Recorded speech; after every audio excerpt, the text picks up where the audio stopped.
Governo do Estado do Rio de Janeiro. Secretaria de Estado de Cultura e Economia Criativa, através do edital Cultura Presente nas Redes 2, apresentam. Olá, pessoal, sejam bem-vindos a mais um episódio do Mojicast. Eu sou o Matheus.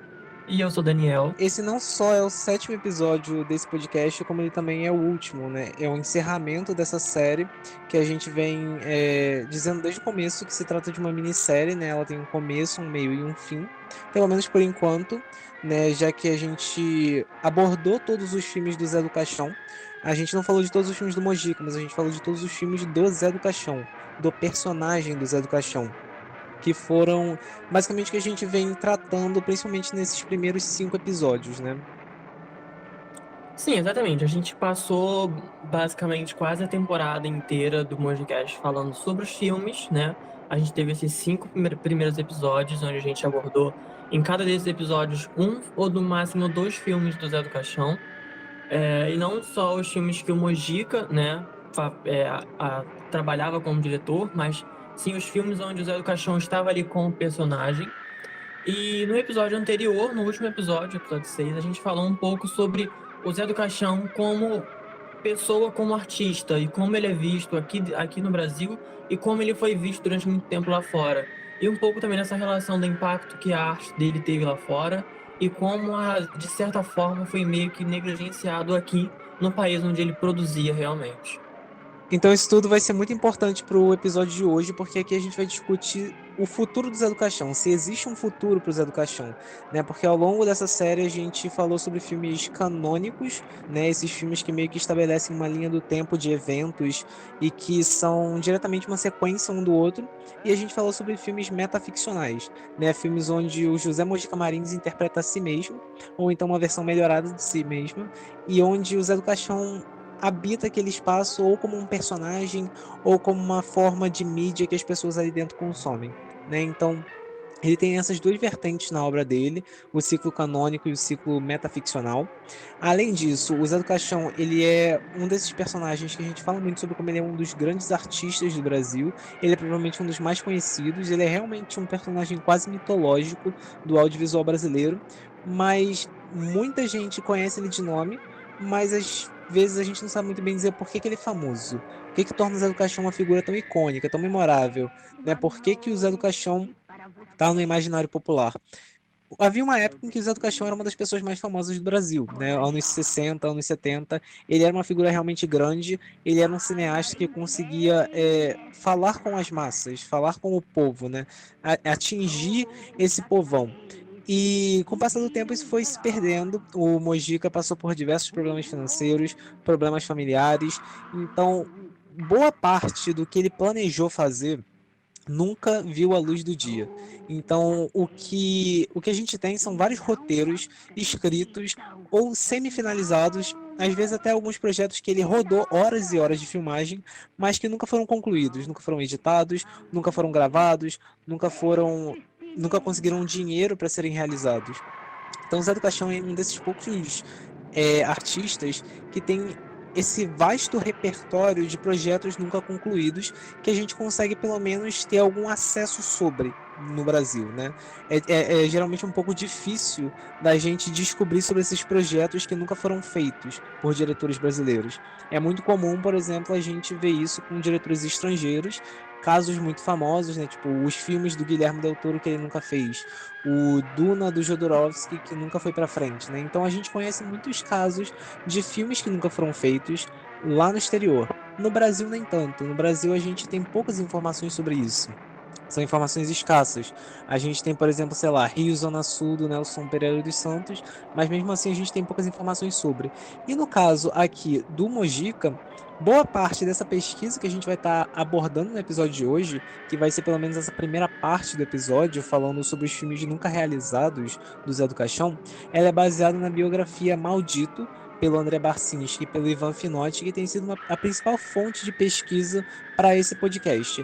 E além disso, essa etapa sobre os filmes nunca concluídos do Zé do Caixão parte de uma pesquisa muito aprofundada e elaborada do Carlos Primati, jornalista, e que é um grande entusiasta do gênero fantástico, né, do terror, da fantasia, da ficção científica, né? Esse é o principal campo que ele atua, que ele pesquisa sobre, que ele trabalha dentro do audiovisual brasileiro, né? Isso, sobretudo dentro do audiovisual brasileiro. Então, essas vão ser as principais referências para a gente abordar os filmes que nunca foram produzidos do Zé do Caixão, e depois entrar na questão sobre qual é o futuro desse personagem, se esse personagem tem um futuro ou não, e se ele precisa se ele vai cair no esquecimento de alguma forma ou não, se ele deveria ficar estagnado ou não. Para quem não sabe, o Mojica, ele infelizmente ele faleceu em 2020, e por conta disso, como a gente atrela muito a imagem do Zé do Caixão a esse cineasta e ator, o Mojica, será que é possível ter Zé do Caixão sem o José Mojica Marins? Sua mente confusa não sabe o que procura. Porque o que procura confunde a sua mente. E nasce o terror. O terror da morte. O terror da dor. O terror do fantasma. O terror do outro mundo. Agora, vê no terror que nada é terror. Não existe o terror. No entanto, o terror o aprisiona. O que é terror? Não aceita o terror porque o terror é você. E é interessante você pontuar essa questão de como a gente consegue ter acesso a informações sobre filmes que não foram feitos fora do Brasil, né? Filmes de diretores famosos, como você mesmo comentou, Del Toro, Jodorowsky, etc. Mas a gente não tem muita informação sobre o que não acontece, né? Os filmes que não acontecem aqui no Brasil. E, de certa forma, né, é até conveniente, porque a gente não tem muita informação nem sobre os filmes que estão sendo feitos aqui no Brasil, quem dirá os que não foram feitos, né? A questão de marketing, de publicidade, de divulgação sobre o nosso cinema, apesar de hoje em dia estar um pouco melhor, antigamente era ainda pior, né? Era uma coisa meio escassa. Então, eu acho que é, de certa forma, entendível quando a gente pensa assim, dessa forma de filmes que nunca aconteceram e a gente acaba não sabendo nada sobre porque eles são engavetados e os arquivos são jogados fora e etc. Porque não se tem muito essa preocupação. As pessoas ainda não veem, talvez, o cinema como algo tão importante dentro da nossa sociedade. É aquilo, os tempos mudaram, né, e as pessoas hoje em dia têm mentes mais abertas, mas ainda não é algo que a gente possa falar como se o cinema fosse visto como algo essencial para a nossa sociedade. Porque, na realidade, a arte e a cultura ainda não é algo visto como prioridade dentro do nosso país, principalmente no atual governo. E isso acaba deixando uma brecha, né, para a gente puxar um pouco dessa questão da famosa síndrome de vira-lata, que as pessoas costumam falar bastante quando a gente comenta sobre produtos, produções e etc., que vem de lá de fora e a gente dá muito mais valor e muito mais atenção do que para os produtos que são feitos dentro do nosso país. A gente tem exemplos de séries, de filmes, de música principalmente, e de como a gente às vezes não dá valor e como a gente não dá tanta visibilidade para artistas que estão aqui no nosso país, que estão às vezes próximo da gente, que é do mesmo estado que a gente, às vezes da mesma cidade, e a gente não tem essa conexão tão forte para falar e para divulgar esses artistas como a gente faz com alguns artistas que estão lá nos Estados Unidos ou então na Espanha, sabe? Outros artistas que a gente vê, tipo assim, lançando uma música nova e aí já tá todo mundo compartilhando nos stories do Instagram, sabe? Porque é a nova música do momento. E isso não acontece muito com os artistas daqui. Artistas que já estão num patamar um pouco mais alto, né? Que já estão um pouco consolidados dentro da indústria, a gente até vê acontecendo porque já tem uma fanbase maior. Mas artistas menores que estão começando agora, ou então artistas que já têm bastante tempo de carreira, mas ainda não conseguiram emplacar nada de forma muito abrangente dentro do nosso mercado dentro do mercado brasileiro, e as pessoas não dão essa visibilidade. E aí a gente, né, acaba entrando nisso quando a gente fala um pouco do Mojica e do cinema de terror em geral, né? Porque a gente que faz produção cultural, a gente que estuda produção cultural, a gente tem certas noções sobre outras coisas que às vezes algumas pessoas não têm. Mas eu acho interessante a gente meio que falar quase que generalizando, porque de certa forma a gente às vezes também se vê incluído nisso. Eu mesmo sou uma pessoa que me incluo um pouco nisso, nessa questão de, entre aspas, síndrome de vira-lata, sabe? Porque muitas vezes eu tô ali vendo novidades que vão sair, por exemplo, do cinema, da música, e eu muitas vezes me foco muito nas coisas lá de fora, porque tem nomes de pessoas grandes ou então artistas que eu gosto, mas às vezes o que está acontecendo aqui no nosso país a gente não percebe muito. E quando a gente percebe, é sempre algo que está nichado ou então que é algo de nosso interesse. A gente não tem muito esse trabalho de escavador com as coisas que são feitas dentro do nosso país, a não ser que ele esteja ali contemplando aquilo que a gente vê como um gênero preferido da gente, sabe? Então, eu acho que essa questão de complexo de vira-lata afeta bastante o nosso cinema. E quando a gente fala do Mojica, eu acho que é algo que a gente já até comentou no episódio passado. Esse complexo de vira-lata que a gente teve aqui com ele, onde lá fora ele era aclamado, ele era aplaudido de pé pelas pessoas, e aqui ele não estava, tipo, tendo dinheiro para fazer os projetos dele, sabe? E ainda tinha toda a questão da censura, que ficou no pé dele e basicamente foi um dos fatores principais para desestabilizarem completamente o Mojica como artista. Então eu acho que falar sobre síndrome de vira-lata aqui nesse episódio final, eu acho que é muito pontual, porque a gente falou no episódio passado sobre essa questão de como a gente, de certa forma, vê o Mojica não recebendo o devido reconhecimento aqui no país que ele nasceu, em que ele produzia, mas que ele era muito aclamado lá fora. Então a gente vê como que às vezes a gente deixa artistas que estão aqui com a gente e que estão na mesma batalha que a gente, no caso a gente que eu falo, que trabalhamos com arte, que trabalhamos com cultura, mas a gente também às vezes não tem esse impulso e esse ímpeto de trabalhar essa questão da visibilidade para esses artistas. E ao mesmo tempo tem essa questão de que o Brasil ele é um país com muitas desigualdades sociais, né? Ele tem essas desigualdades sociais que são muito profundas, são imensas, são históricas, e isso também se reflete de alguma forma no cinema, né? Porque o cinema brasileiro é aquilo, é sempre uma ideia de um cinema de resistência, né? Ele está sempre tendo que resistir, tendo que lutar para sobreviver mesmo, porque senão ele não consegue. Então, mesmo naquela época, você vai ter isso refletido dentro do audiovisual brasileiro, né? Você vai ter o que é o cinema novo, que por mais que seja perseguido pela censura e pela ditadura, também é um cinema que vai acabar tendo um certo aval do regime militar, porque é o cinema que vai mais representar o Brasil lá fora. E, por outro lado, você vai ter o cinema da boca do lixo, né? Que é um cinema muito mais marginal, é um cinema muito mais feito com poucos recursos, feito com o que tem, e que por conta disso vai encontrar um grande foco ali de produções da pornochanchada nos anos 70, nos anos 80, justamente por ser mais barato e fazer sucesso. Então, essas desigualdades são algo que marcam a sociedade brasileira de uma forma que vai se refletir no cinema, e isso vai contribuir para essa ideia generalizada de que o cinema brasileiro é só putaria ou então é só algo que não presta, né? Que é uma ideia completamente equivocada, uma vez que o cinema brasileiro é muito rico em temas e ele é muito rico em gêneros. A gente às vezes desconhece o fato de que existem ficções científicas no cinema brasileiro, existem filmes de fantasia, existem filmes de horror. Muitas vezes a gente não consegue ter acesso a eles, a gente não percebe que eles existem, mas eles estão lá.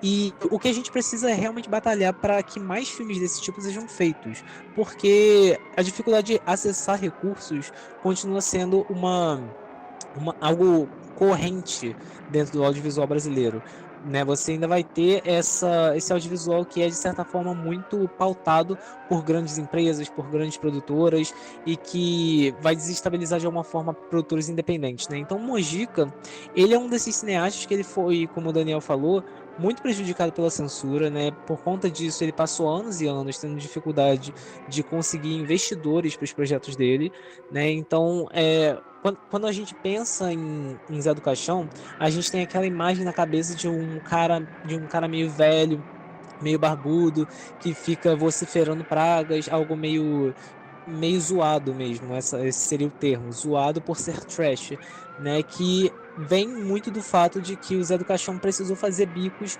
até em festas de criança para poder se manter, né? Depois que ele teve essas dificuldades de conseguir fazer os filmes dele, né? Então a síndrome de vira-lata brasileira, tipo, eu sei que isso é um termo que o Nelson Rodrigues cunhou e tudo mais, mas a síndrome de vira-lata brasileira é algo muito é, corrente na nossa sociedade. É um tipo de mal que a gente tem muito que enfrentar para conseguir para conseguir criar uma cultura de audiovisual aqui no Brasil que seja apoiada pelo povo. E isso eu acho que é algo que, pelo menos quando eu falo por mim, é algo que eu acho que é quase geracional, sabe? Porque eu, por exemplo, eu lembro que quando eu era mais novo, bem criança mesmo, eu sempre gostei de filme, sempre gostei de assistir as coisas. E eu sempre escutei minha mãe ou meu pai falando mal do cinema brasileiro. Era sempre aquela coisa do cinema. Filme brasileiro não presta. Filme brasileiro só tem palavrão. Filme brasileiro só tem putaria, igual você comentou agora há pouco. E eu acho que esse preconceito e esse estigma já é algo que está dentro das pessoas do nosso país já tem um bom tempo. E eu acho que agora talvez esteja começando a se dissipar um pouco mais. Porém, eu ainda vejo isso, de certa forma, agindo com bastante força dentro da indústria cinematográfica do Brasil.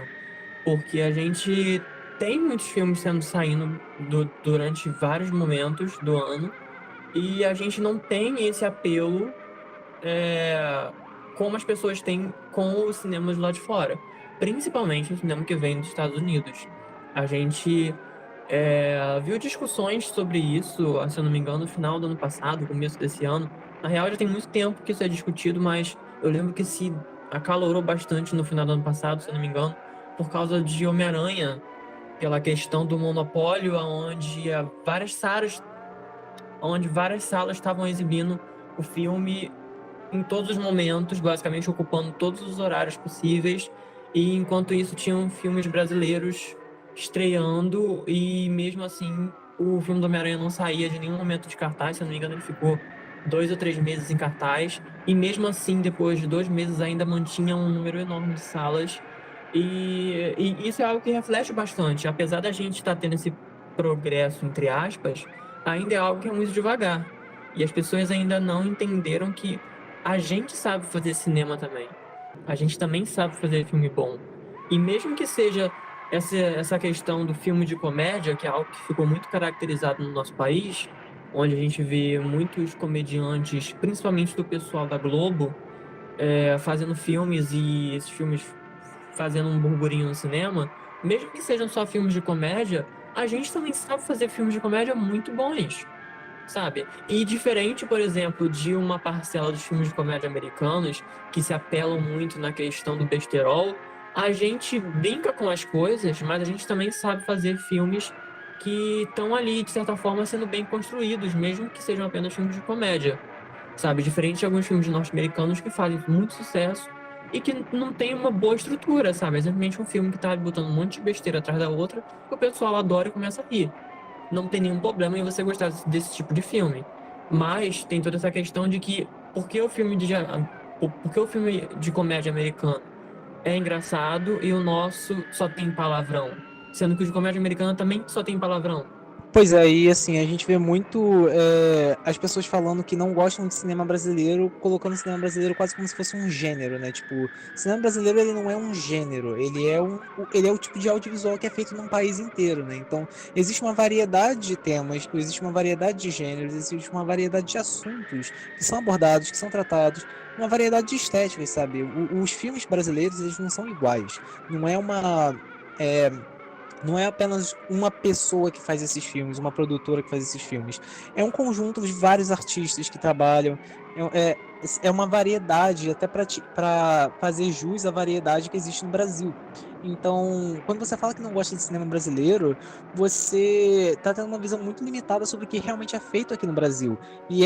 É o tipo de coisa que a gente meio que precisa olhar e entender essa visão que acaba sendo limitada, né? Em alguns momentos a gente tem alguns filmes brasileiros que realmente estouram, que fazem um burburinho imenso, vide Bacurau, vide Marighella, Medida Provisória, né? Então a gente tem esses filmes que fazem sucesso aqui, que fazem burburinho lá fora, e a gente precisa meio que começar a compreender o porquê do cinema brasileiro não chegar nas pessoas da maneira como ele deveria estar chegando, do porquê que mesmo décadas depois, a gente olha para filmes brasileiros e fala que eles não prestam, né? Porque isso não é o caso.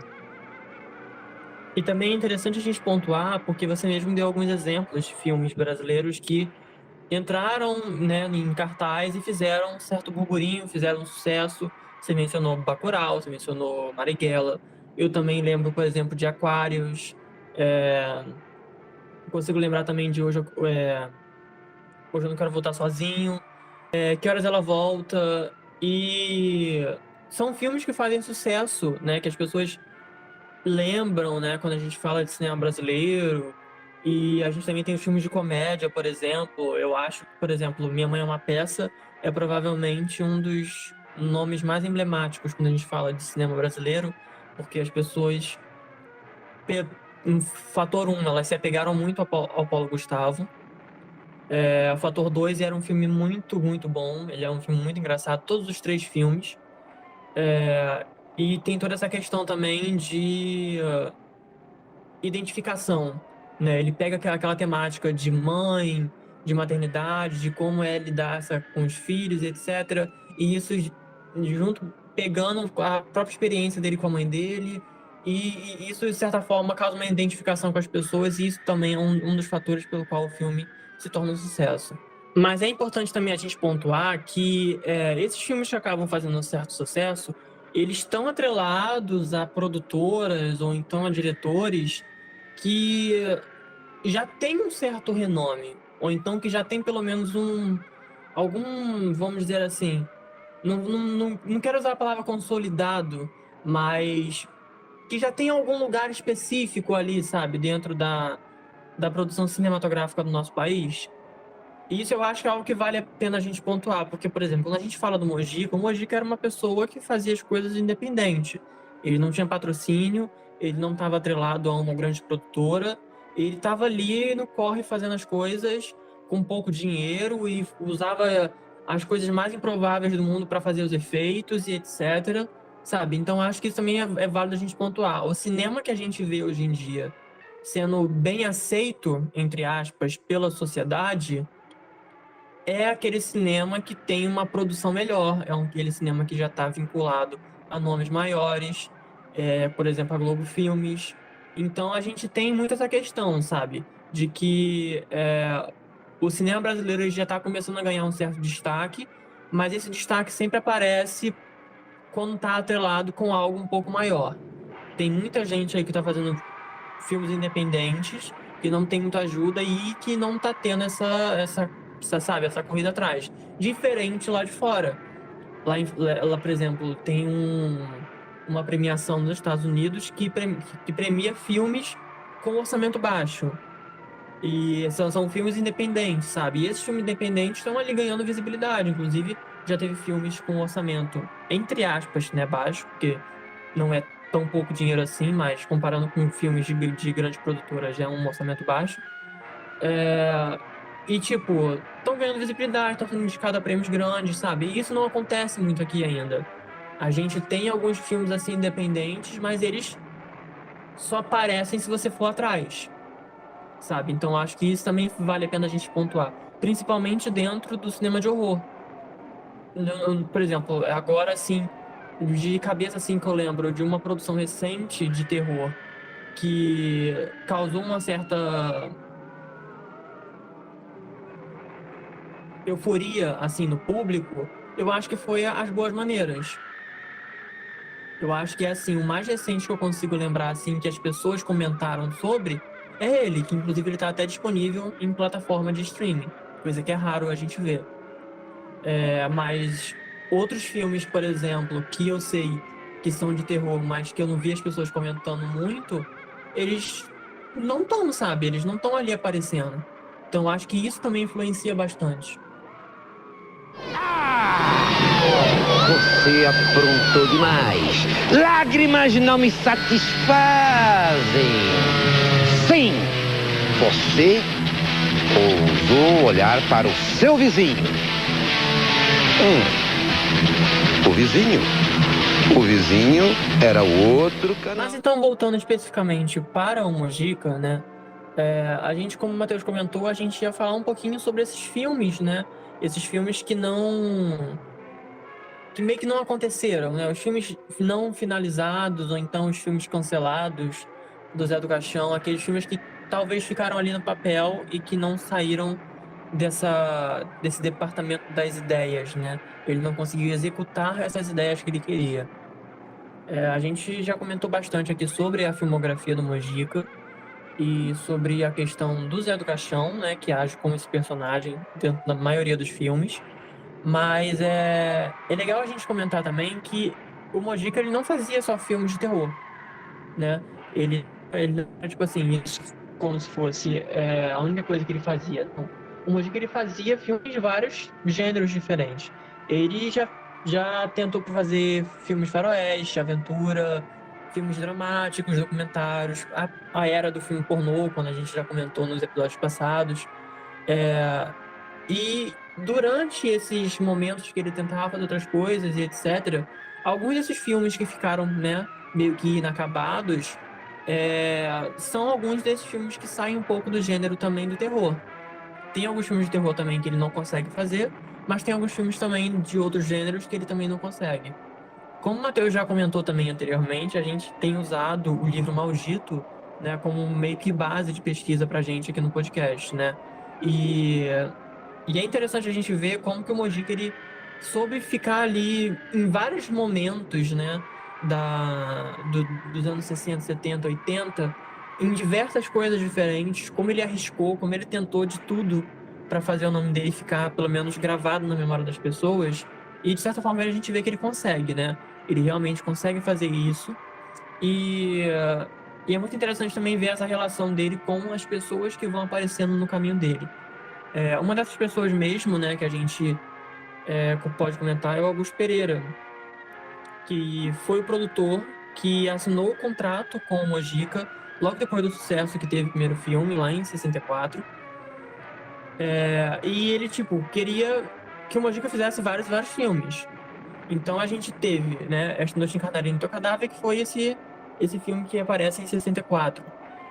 E logo em seguida a gente tem alguns filmes que ele tinha vontade de fazer, né, que é Encarnação do Demônio, que no caso ele acabou conseguindo fazer, né, um bom tempo depois, que acabou saindo lá para 2008, mas a gente tem outros títulos, né, que a gente vê aparecendo aí, que é O Lamento dos Espíritos Errantes, O Sepulcro do Diabo, O Discípulo de Satanás. Então, esse produtor, ele confiava, né, na possibilidade de que o Mojica faria com que esses outros filmes também fizessem sucesso, como ele havia feito com outros. Então, ele realmente, vamos dizer assim, depositou todas as fichas dele no Mojica, né? Mas aí, como a gente já comentou outras vezes, a ditadura foi algo que tirou o Mojica do eixo, né? Provavelmente, se ele não tivesse tido essa interferência tão grande da ditadura nas produções dele, ele com certeza não teria, talvez... Ele provavelmente não teria ficado tão disperso dentro da própria carreira. A ditadura, a gente comentou em uns episódios anteriores, foi algo que assolou o país inteiro, mas dentro da área da arte, da cultura, foi um verdadeiro baque. Então tinha toda essa questão dos filmes precisar ser aprovados e de que havia muita censura, havia muitos limites que não poderiam ser ultrapassados porque não era visto como algo de bom tom naquela época. Então a gente, né, o Mojica, que é ali criando aquele personagem que é o Zé do Caixão, que é um personagem profano, é um personagem completamente errado, é um personagem que é cruel. Ele, obviamente, não ia passar dentro desse processo de censura e de como as coisas eram ou não eram aprovadas para ser exibida. E aí, dentre esses filmes que o Mojica em algum momento pensou em fazer, chegou a escrever roteiro, ou então até mesmo chegou a gravar algumas cenas e teve que interromper, teve que cancelar tudo, a gente tem alguns desses filmes que é, por exemplo, As Quatro Faces do Sexo, que se encaixava nesses filmes de antologia, sequências, por exemplo, de obras do Mojica que realmente saíram, por exemplo, uma sequência de Exorcismo Negro, que seria Exorcismo Negro 2. Alguns filmes policiais, como Pesadelo, Geração Maldita. Alguns faroestes, que eu acredito que talvez era algo que o Mojica tinha essa questão de fazer. Inclusive, a gente vê um pouco de certos elementos dentro das obras que a gente pôde assistir do Mojica, né? E aí, algum desses filmes de faroeste que ele queria fazer e ele não conseguiu, acabou ficando ali nesse limbo de obras incompletas, né? A gente tem A Queda dos Homens Sem Deus, O Homem dos Braços Cruzados, O Dia, A Hora e as Armas, e os filmes de terror que não tinham o Zé do Caixão, né? Como a gente já comentou, o Mojica ele tinha alguns filmes, a gente chegou até a comentar sobre alguns filmes que é de terror, mas o Zé do Caixão em si, ele não aparece. Ele era um personagem, era muito recorrente, mas o Mojica ele queria também fazer filmes que não estivessem sempre atrelado a esse personagem tão característico que ele criou. Então, um filme desse mesmo de terror que ele não conseguiu produzir é O Sapo. E como o Matheus comentou sobre a questão de ficção científica que a gente tem no Brasil e algumas pessoas não têm essa noção tão grande de que a gente também consegue produzir filmes de ficção científica, a gente tem o Devorador de Olhos. E como a gente, né, também já comentou em outros episódios, eu acho que basicamente o episódio inteiro a gente vai estar relembrando coisas que a gente já comentou em algum outro momento, né? E como a gente comentou, teve um certo momento na carreira do Mojica onde ele precisou fazer filmes meio que por encomenda, porque ele precisava do dinheiro, ele queria produzir as obras dele, mas só que ele não tinha esse dinheiro, ele não tinha esse investimento. Então ele começou a fazer filmes por encomenda, que não eram exatamente filmes que ele queria fazer, mas que ele precisava fazer, porque durante a época da ditadura, a carreira dele ruiu, basicamente. E se ele não tivesse conseguido se reerguer anos depois, ele não teria saído muito desse fundo do poço em que ele se encontrou durante essa época da ditadura. Dentre os projetos que o Mojica tinha com o Luquete, que era uma pessoa muito parceira do Mojica dentro das produções dele, existia um filme que ele chamou de Sete Ventres para um Demônio. Ele foi um filme que ele chegou a ser escrito, mas ele nunca foi produzido.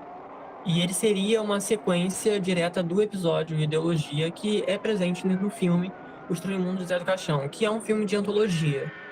Então esse é o terceiro episódio desse filme, essa terceira parte. E esse filme que ele criou de Sete Ventres para um Demônio seria essa sequência para esse episódio que está presente dentro desse filme. E aí ele traria de volta esse personagem, que é basicamente o Zé do Caixão ao contrário. Ele se chama Ozia Kiodes.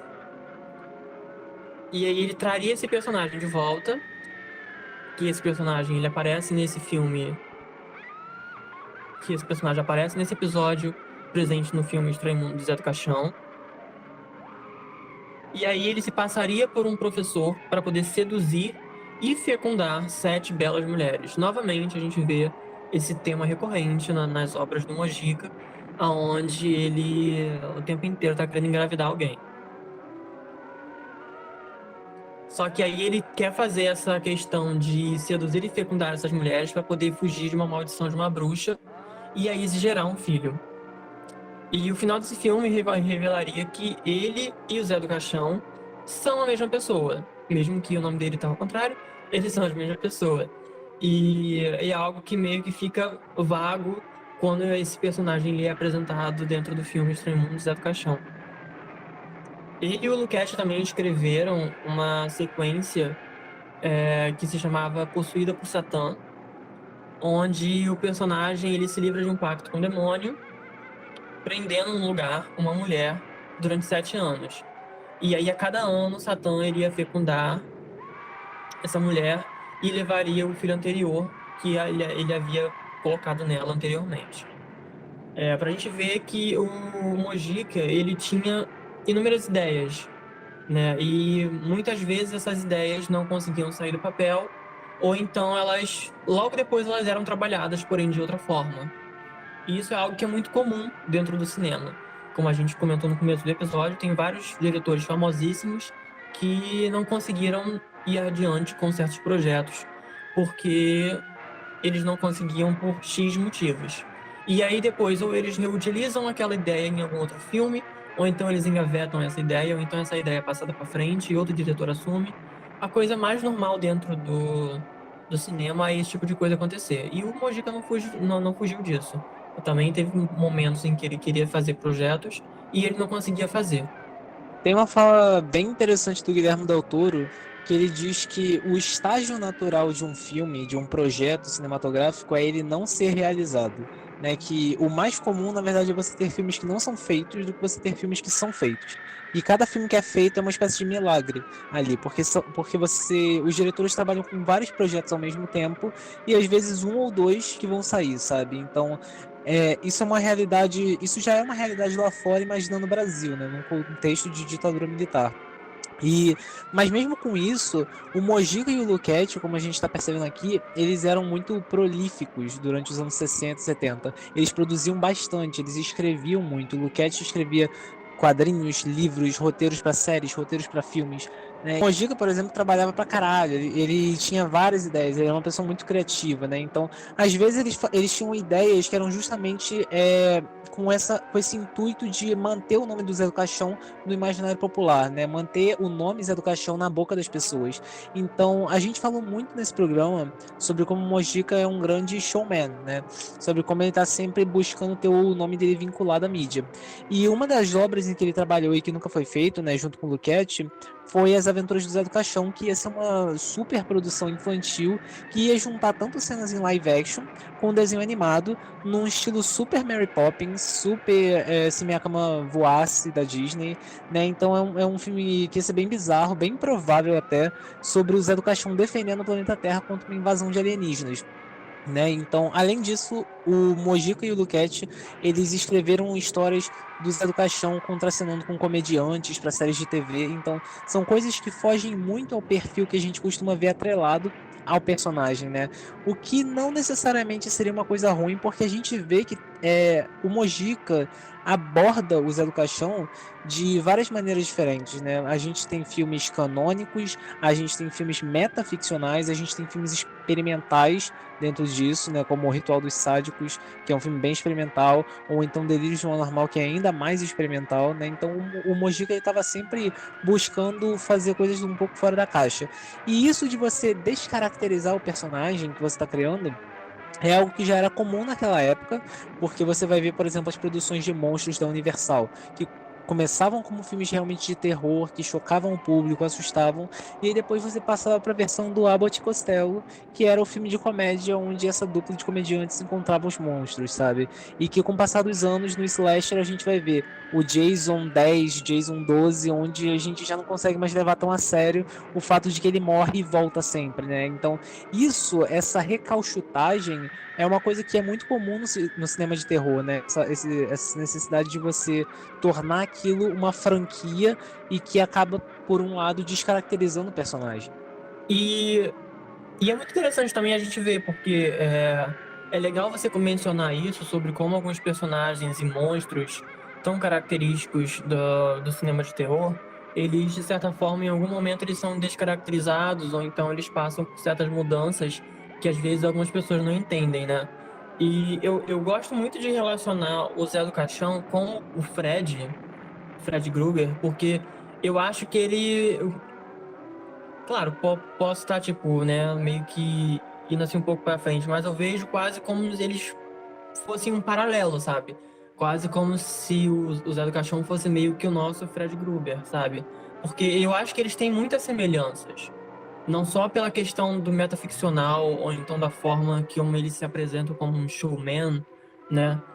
Mas também pela questão de como eles se tornaram um produto próprio, né? Como, por exemplo, o Fred começou a aparecer em clipes de música, começou a apresentar programas na MTV, ou então começou a aparecer em programas infantis. Até mesmo, tipo, produtos infantis sendo vendidos com a temática do Fred. O que é até meio macabro, porque o Fred é um pedófilo. Mas isso tinha, sabe? Tipo, anos 80, as coisas eram meio doidas. Mas é muito engraçado ver essa relação, como as coisas, elas meio que trabalham dessa forma. A gente tem umas certas referências, né, que acabam se parecendo.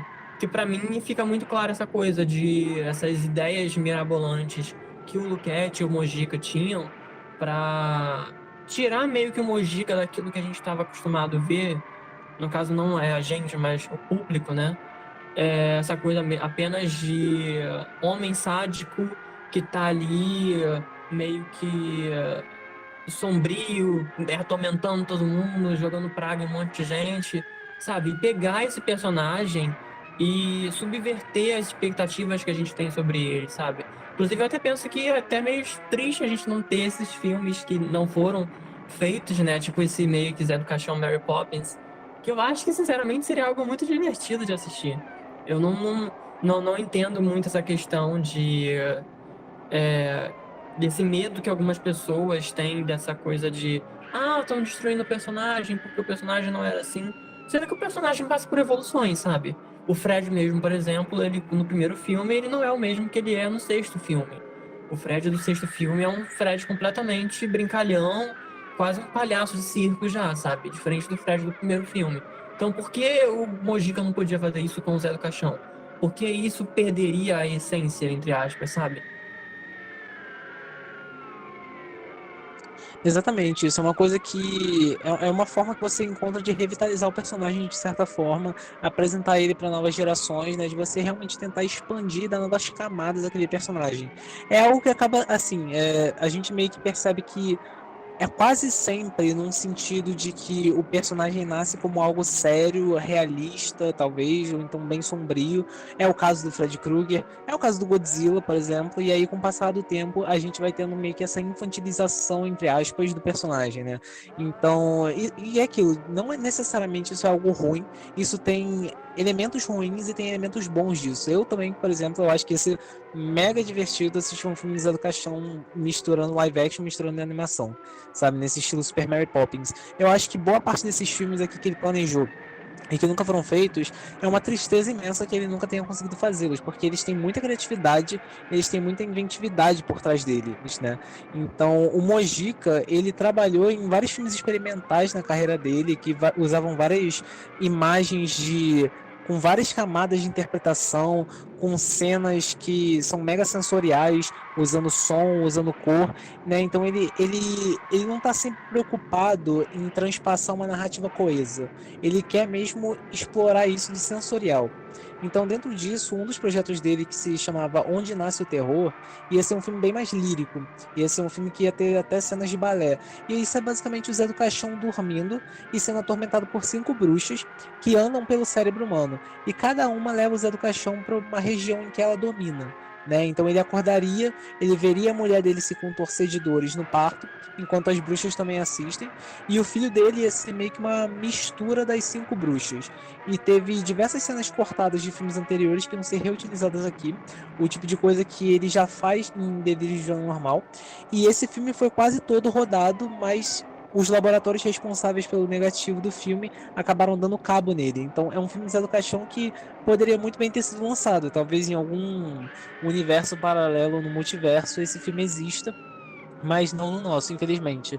Porque deram cabo dos negativos, deram cabo dos celuloides, né? Mas isso é uma coisa que vai se repetir, assim, com o Mojica. Ele vai ter outros filmes que foram parcialmente filmados, ou então completamente filmados, e que acabam sendo perdidos, ou por não conseguirem ter sido editados, ou então porque realmente são perdidos, né? Não são encontrados.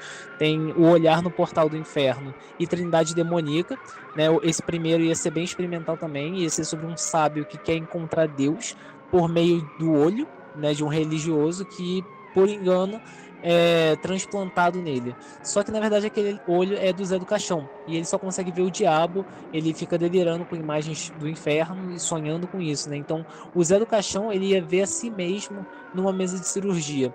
Já o Trindade Demoníaca, que também ia ser bem ambicioso e cheio de efeitos especiais, ia ser basicamente o Zé do Caixão que continua buscando uma mulher capaz de gerar o filho perfeito dele. É esse tema, essa narrativa que a gente vê se repetir no ciclo canônico, principalmente, né?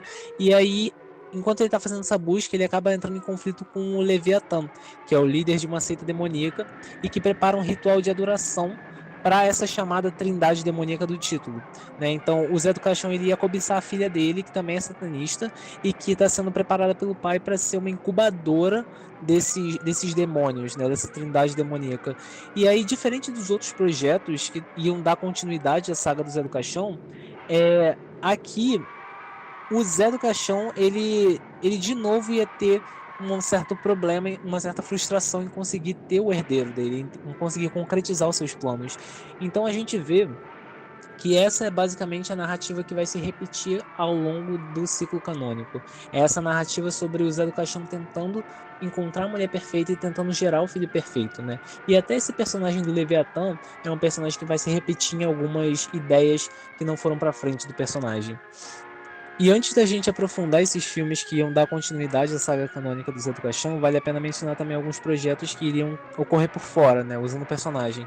Tem um que se chama A Noite que os Mortos Praticaram Sexo, em que o Zé do Caixão ele ia se estabelecer na metrópole de São Paulo, né, na cidade grande, que é algo que ele faz no último filme, Encarnação do Demônio, e aqui ele ia abrir uma funerária, né, o que ia gerar um certo medo, um certo receio dos vizinhos dele, que de novo, é parecido com esse último filme, e o Zé do Caixão ele ia combater uma seita de seguidores da igreja que se chamaria os Arautos do Amanhã, liderados pelo já mencionado Leviatã, que prega a salvação por meio do sexo e das drogas, né? Então, o clímax do filme ia envolver uma orgia entre cadáveres, né? Uma imagem bem grotesca, mas que eu acho que ia ser bem memorável nas mãos de Mojica, né? A gente vê como ele trata, por exemplo, o inferno em cores, a gente vê que ele consegue criar essas sequências que são bem alucinógenas, bem sensoriais e bem memoráveis. E um dos meus favoritos dentre os projetos cancelados do Zé do Caixão se chama O Voo Fantástico do Zé do Caixão, porque aqui esse coveiro ele tá numa viagem de avião e ele sequestra o avião, né? O avião acaba sendo levado para uma outra dimensão em que as pessoas se transformam nas figuras históricas que elas mais se identificam. Então vai ter um passageiro que se transforma em Jesus, enquanto o outro vai se transformar no Napoleão e outro vai se transformar em Hitler, sabe? E assim por diante, né? Então é um projeto que ficou tão caro que acabou não indo adiante, infelizmente, mas eu acho que é uma das ideias mais interessantes dele.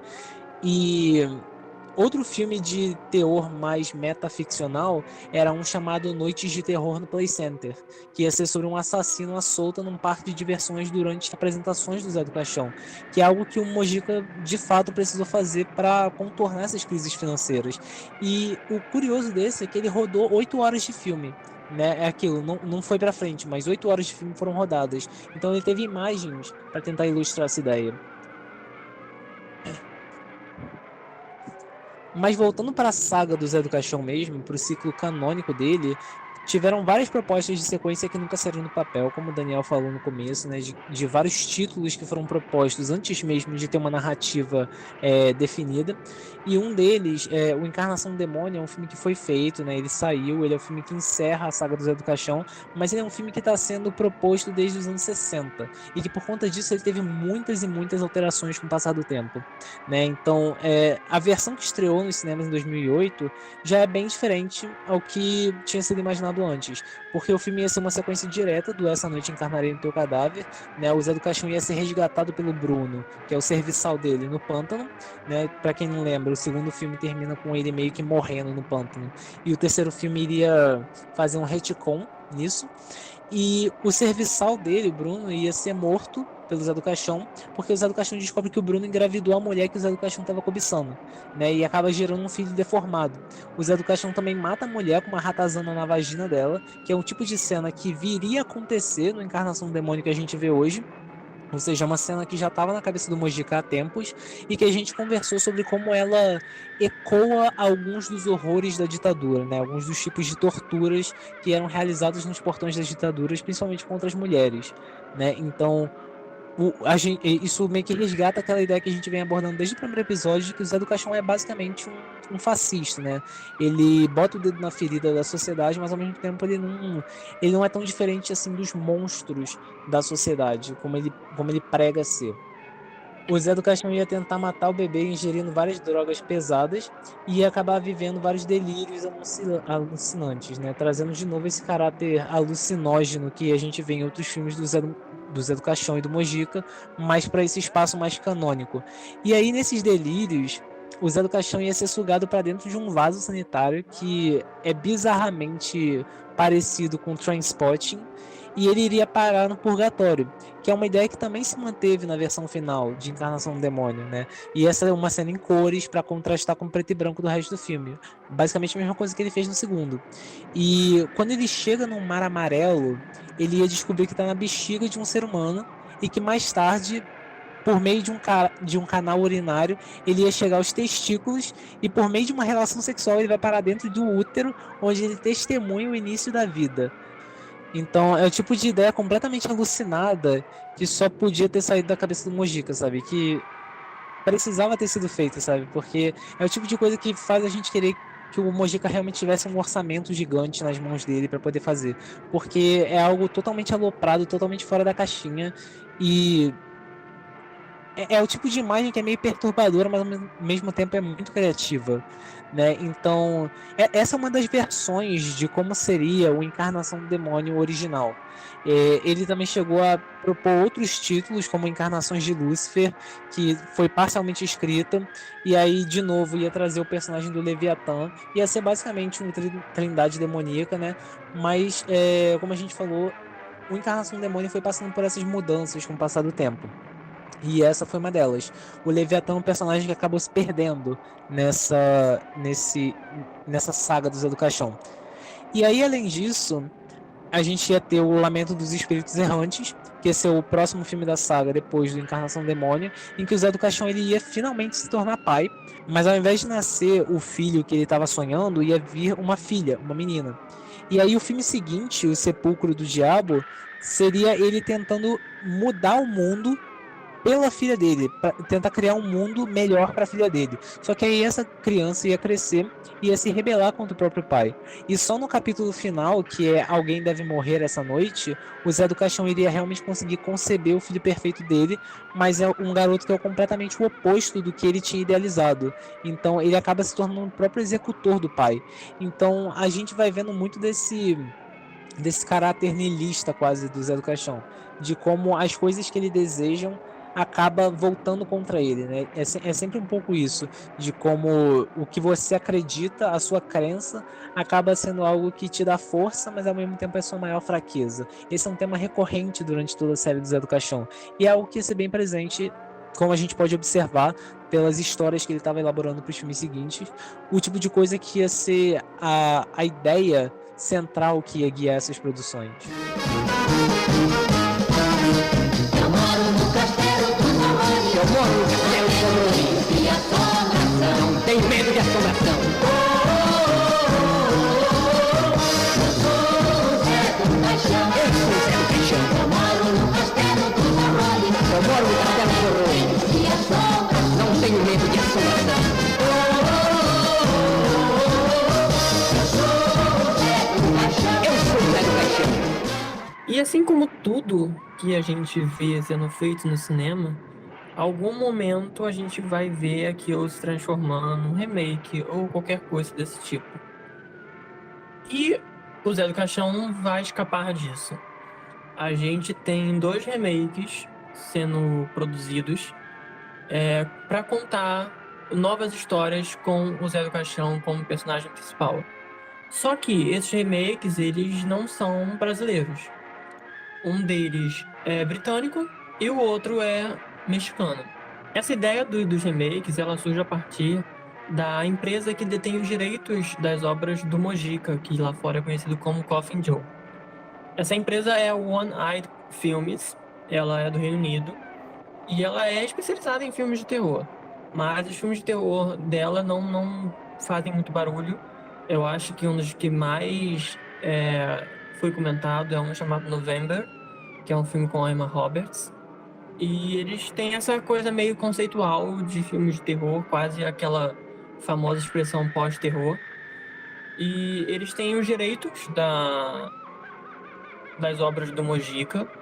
E eles contrataram duas produtoras para fazer dois remakes.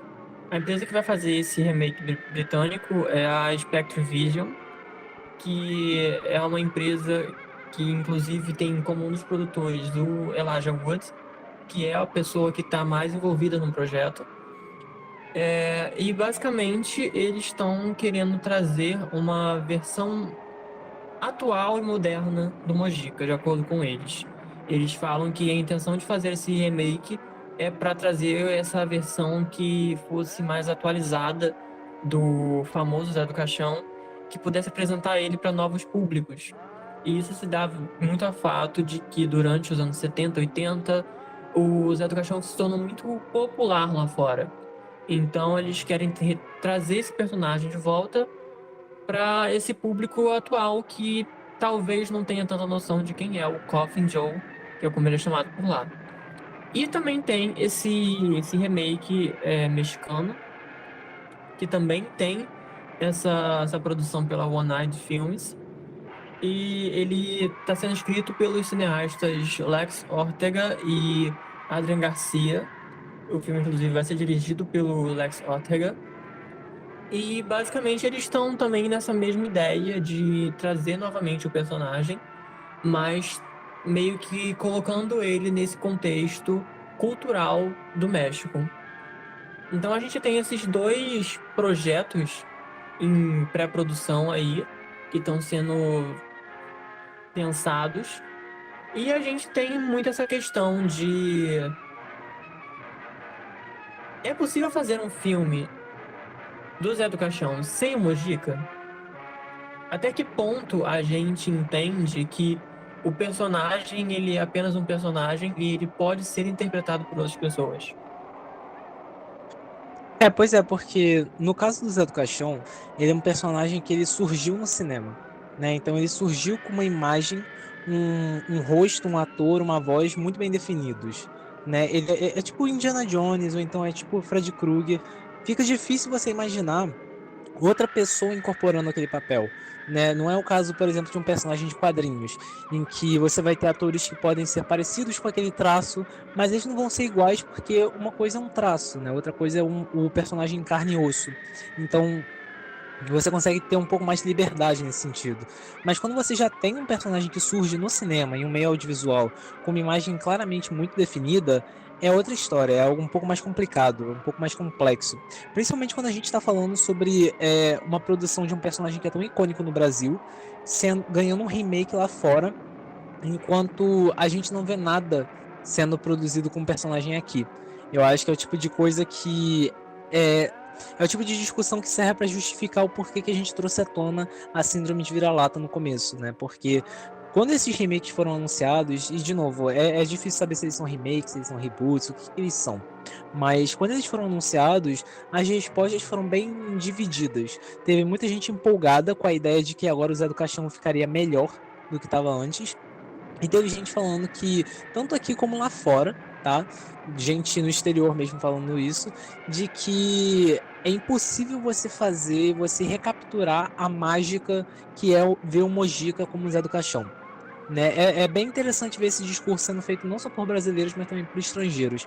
Porque, realmente, como que você readapta, como você reinterpreta o Zé do Caixão para uma nova audiência? Você não pode simplesmente tentar copiar o que o Mojica fez. Você tem que oferecer algo novo. Você tem que trazer uma coisa nova, né? E o Zé do Caixão, ele é um personagem que, assim, a gente às vezes não percebe, mas já teve outros colaboradores pro papel, né? O personagem mesmo, ele era dublado, a voz do Mojica era dublado por outros atores nos filmes antigos. O último filme, Encarnação do Demônio, a gente chegou a comentar o fato de que para as cenas em preto e branco que recapitulavam o final do segundo filme, ele chamou um fã, o ator estrangeiro Raymond Castle, que já interpretou o Zé do Caixão em um curta chamado A Blind Date with Coffin Joe, né? Ele chamou esse ator para interpretar uma versão mais jovem dele nessas cenas de flashback, em que ele refazia o final do segundo filme, né? Então a gente já teve outros atores que interpretaram o Zé do Caixão de alguma forma, mas também foi sempre aquilo com a mão do Mojica ali no meio, a presença geral do Mojica. Então, o que que você faz para ter um Zé do Caixão que seja novo, seja relevante e que mantenha as principais características, mantenha a essência dele? Porque é aquilo, o personagem ele é cheio de camadas. Ele tem essa camada metaficcional, será que isso vai ser mantido? Ele tem essa camada quase fascista do personagem, será que isso vai ser mantido? Essa tradição de elementos góticos que vem de Edgar Allan Poe, que vem de horror da Universal, será que isso vai ser mantido? Então é um personagem que assim, ele fala muito com a realidade brasileira. É estranho você pensar que agora ele vai ser adaptado por produtoras estrangeiras e que agora ele vai ter que ser um personagem um pouco mais amplo, um pouco mais geral e que ele vai ter que abordar um pouco mais de preocupações estrangeiras, não só brasileiras. E também é interessante a gente pontuar, né, como você mesmo comentou, né, até que ponto esse personagem ele vale a pena ser trazido para a atualidade e ele tenha esse, entre aspas, upgrade, né? Porque, tipo, por exemplo, a gente tá falando de um personagem que foi criado nos anos 60. Os anos 60 é uma década muito específica e é um momento da história que já tem um certo tempo, sabe? Tipo assim, já tem bastante tempo que já se passou dos anos 60. Então eu fico pensando, o Mojica, ele não tinha medo de pegar as coisas e adaptar para dentro do personagem. Será que esse Zé do Caixão novo que a gente vai ver, tanto o britânico quanto o mexicano, ele vai ter a sagacidade e o cinismo que o Mojica tinha? Será que a gente vai ver uma versão do Zé do Caixão que é higienizada para agradar para agradar um público diferente? Esse é o tipo de especulação que é um pouco interessante e divertido de se fazer, justamente porque a gente tem pouquíssimas notícias e informações sobre essas novas obras, né? A gente não sabe muito bem o que que elas vão ser. Então, a única coisa que a gente tem para fazer é especular. E o mais curioso é que esse projeto do Mojicast, que foi inscrito em edital, é aprovado, ele ele foi inscrito e enviado antes dessas produções serem anunciadas.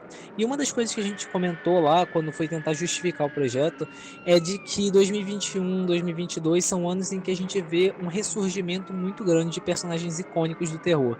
A gente vê um novo Candyman, a gente vê um novo Pânico, a gente vê um novo Massacre da Serra Elétrica, né? Então esses personagens clássicos do horror estão voltando, estão ganhando novas roupagens, estão muitas vezes indo atrás de resgatar os filmes icônicos, os primeiros filmes. É o caso do Halloween, por exemplo, que vai ali bem no primeiro filme para resgatar elementos dali, né? Então a gente estava justamente lamentando o fato de que o Zé do Caixão ele é basicamente o bicho-papão brasileiro.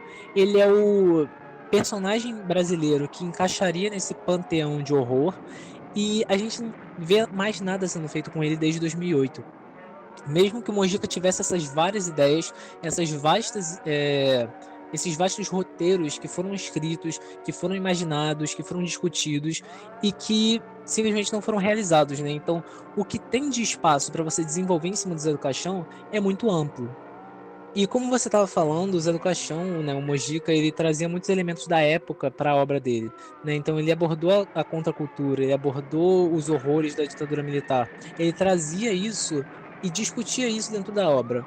E eu acho que é um pouco seria muito desperdício você não ter isso no novo Zé do Caixão, né? Você ter uma versão sanitizada do Zé do Caixão, digamos assim, uma versão mais higienizada, porque você vai estar tirando o apelo social do personagem. E eu não consigo muito ver ele perdendo isso. Porque o Zé do Caixão é um personagem muito político, é um personagem muito que discute os horrores sociais. ele é uma criatura quase mitológica, né? Então ele incorpora esses horrores da sociedade. E eu acho que o terror ele tá numa fase de tornar isso muito evidente, né? É uma fase que a gente tem, por exemplo, o Ari Aster, o Robert Eggers, o Jordan Peele, que trazem esses assuntos e essas temáticas sociais e colocam elas não só como subtexto, mas elas viram texto mesmo. Elas ganham um papel central ali na narrativa. Corra é um filme que é explicitamente sobre racismo. E isso não é uma coisa sutil e nem precisa ser. Assim como Mojica nunca foi sutil com o que ele discutia. Então, eu acredito que provavelmente isso é algo que não se perderia numa nova versão do Zé do Caixão, mas é estranho de imaginar como seria esse Zé do Caixão estrangeiro, esse Zé do Caixão será que ele vai ser velho? Será que ele vai ser novo? Será que ele vai realmente ser um coveiro no interior? Sabe, o que que ele vai ser? O que que vai ser esse Coffin Joe novo? E o que que vai ser esse novo José del Ataúde, né? Então, o mais importante, eu acho, dentro disso, é a desvalorização do personagem no Brasil. Porque quando saiu essa notícia, eu fiquei um pouco preocupado, mas ao mesmo tempo eu fiquei um pouco empolgado com a ideia de você ter novos projetos de Zé do Caixão. Mas eu acho que a maior decepção é você não ter isso no Brasil. Porque eu adoraria ver cineastas brasileiros fazendo novas versões de Zé do Caixão, mesmo sem Mojica, tentando criar, tentando colocar a visão dele sobre esse personagem. Esse personagem que é tão icônico, que é tão clássico e que abre portas para tantas interpretações e tantas variações e tantas incorporações com base nos horrores que a gente tem no Brasil atualmente. Um adendo, né, para esse tema que você está falando, para essa problemática, por exemplo, a própria empresa que está coordenando os dois remakes novos que vão sair, o britânico e o mexicano, ela também assinou um acordo de distribuição no Reino Unido de versões remasterizadas e restauradas de todo o catálogo do Mojica. E isso não vai vir aqui para o Brasil. É uma distribuição que vai ocorrer no Reino Unido.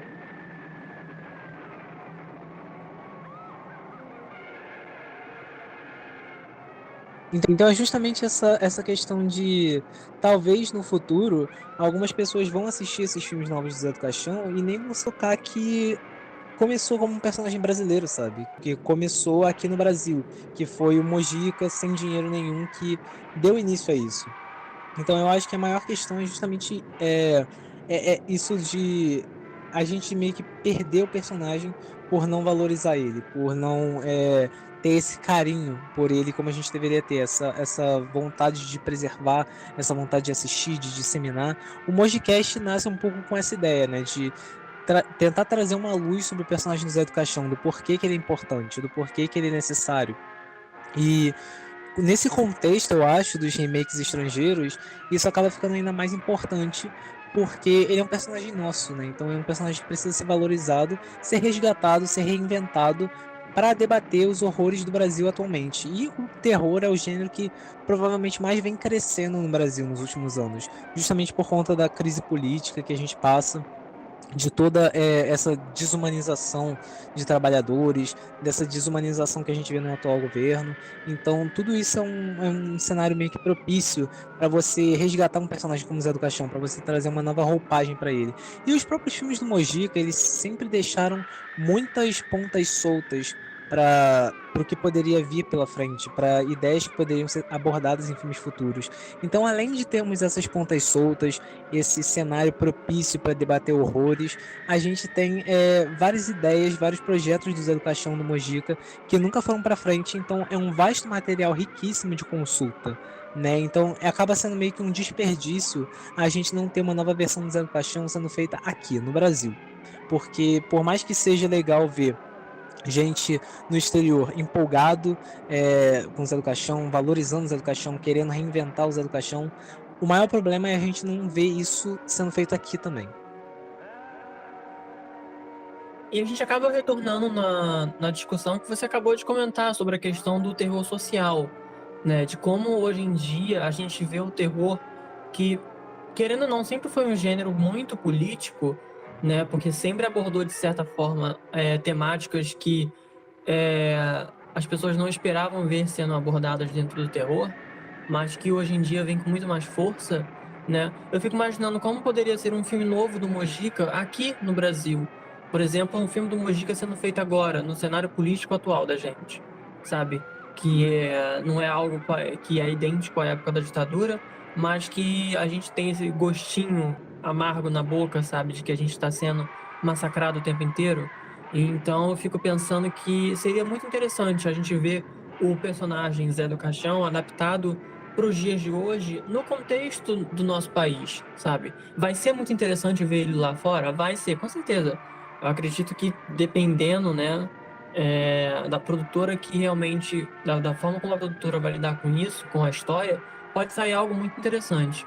Mas é como você falou, é meio que uma oportunidade perdida, ou então, né, olhando de uma forma mais otimista, né, uma possibilidade futura de um filme do Zé do Caixão aqui no Brasil, que tenha algum envolvimento com pessoas que trabalharam com Mojica em algum momento, sabe? Ou então que nem tem essa necessidade de ter alguém que esteja realmente envolvido com os filmes antigos, mas que tem esse apelo, né? Essa questão, porque eu pelo menos, né? Eu sempre converso muito com essa questão de usar do terror para abordar pautas da nossa sociedade, porque é uma temática que eu gosto muito de abordar. E, querendo ou não, é muito interessante a gente ver que o terror ele tem crescido muito nessa onda de falar sobre coisas que estão acontecendo na nossa sociedade, utilizando de metáforas dentro do cinema de terror. Então eu fico pensando que talvez trazer o Mojica para o cenário da nossa sociedade. Eu acho que é muito interessante pensar nessa possibilidade de trazer o Mojica para esse cenário atual da nossa sociedade e ver como que esse personagem trabalharia as suas, como é que eu posso falar, as suas, entre aspas, aventuras dentro desse novo Brasil, sabe? Desse Brasil que a gente está vivendo hoje em dia, que é completamente diferente, até mesmo do Brasil de 2008, que foi a última vez que o Mojica fez alguma coisa relacionada com o Zé do Caixão como protagonista. Sua mente confusa não sabe o que procura. Porque o que procura confunde a sua mente. E nasce o terror. O terror da morte. O terror da dor. O terror do fantasma. O terror do outro mundo. Agora, vê no terror que nada é terror. Não existe o terror. No entanto, o terror o aprisiona. O que é terror? Não aceita o terror porque o terror é você. Bom, e a gente aqui chega ao fim desse 7º episódio do Mojicast, né? É o fim dessa minissérie, pelo menos a princípio, né? Nada impede, talvez, quando esses filmes do Zé do Caixão saírem, a gente retomar o projeto e discutir um pouco mais a fundo sobre o que mais poderia ser feito com o Zé do Caixão no audiovisual. Mas, a princípio, esses 7 episódios do Mojicast são a série. Ela está concluída e a gente vai deixar ela disponibilizada no Spotify e também a gente vai subir no YouTube do Coletivo Belacqua em breve. A gente vai avisar no Instagram sobre isso quando eles estiverem lá disponíveis no YouTube. E a gente queria agradecer a todos os ouvintes, né, que estão com a gente aqui durante essas semanas acompanhando esse projeto. Já ouvi de gente falando que ficou até com vontade de rever os filmes do Mojica por conta dessa série, que eu acho que é a questão mais importante mesmo.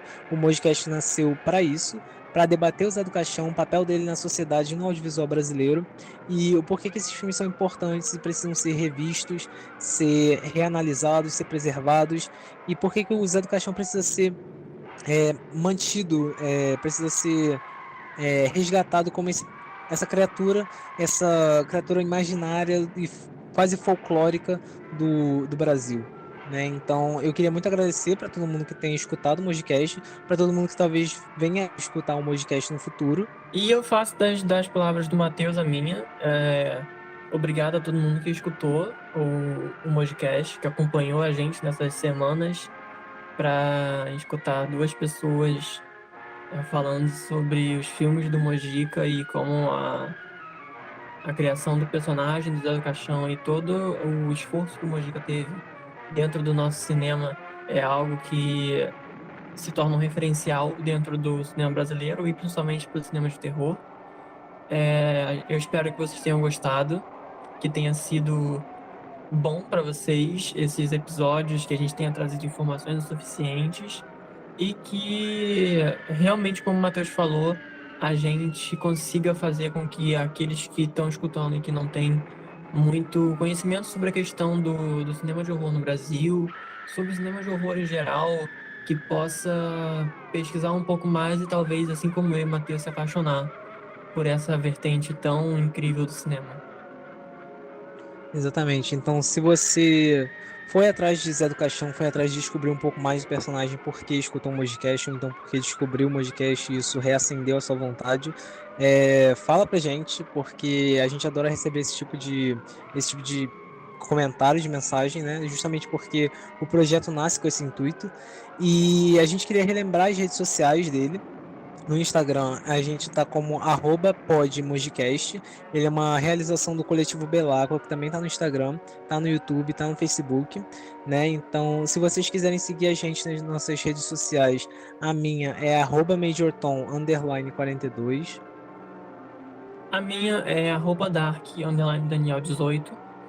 E como a gente já comentou outras vezes, eu e o Matheus, a gente fez a segunda temporada do Cultural Reset, que também já foi terminada.